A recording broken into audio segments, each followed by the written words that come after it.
Hey world, hey YouTube land, how's it trumping? This is a follow-up video to the last one I did about the way that comic book writers portray male and female characters today, and how, particularly in SJW Marvel, there doesn't appear to be any difference between the men and the women. The women act in a very masculine manner, and I referred to it as them acting like men with tits. And Captain Cummins actually left a comment on the video, which I thought was very interesting, where he said that they haven't even got the tits anymore. They're becoming very flat-chested, almost like teenage boys. And that's to do, of course, with the feminism and the male gaze things, and the writers and the artists. I guess they don't want to encourage young boys to objectify women, so they're stripping them of all their, their sexuality as well. The one thing that women actually have to manipulate the big, muscly, meat-headed blokes who are driven by one thing only, and that's to breed and to dominate and to. It's not a bad thing, and to build. It's not a bad thing because that need to breed, and dominate, and build, and all that sort of stuff, and build societies. It builds civilizations. So you need that. You just need to keep it in check. That's why the basis of society is the family, male and female. It's almost like the yin and the yang, and the left and the right getting together and coming a whole, and both compromising to build a better world for all of us, rather than just these two warring elements of left and right, with the left being about feelings and the right being about action. But in this comic book then here by Chuck Dixon, Chuck understands the difference between males and females, and the power dynamics that go on in a relationship, with the blundering, muscular energy of Bane there, and the feminine wiles of Catwoman, who's understanding that she can't meet this big muscle head on, so she's got to, think about, okay, how do I get a win here? And it's not going to be, an arm wrestling match, is it? It's going to be me using my both physical and mental agility against this big brute. Just like the real world, man. Just like the real world.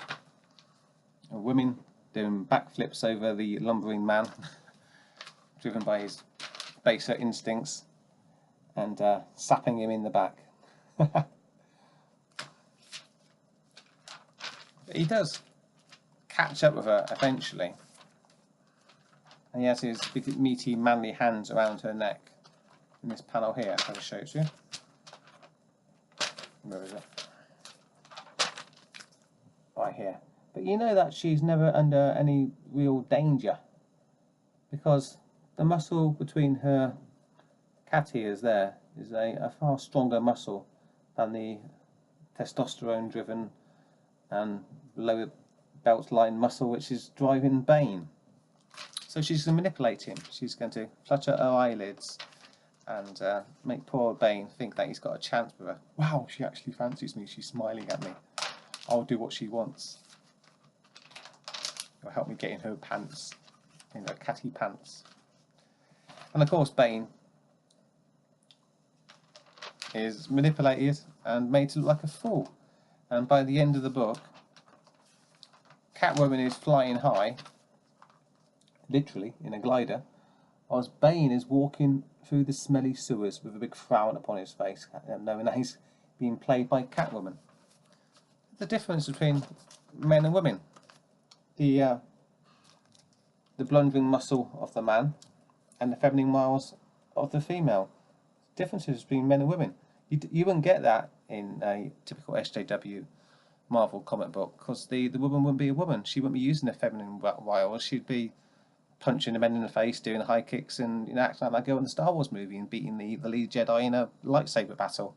And it just comes across as being completely forced and fake, and just having no connection to the real world.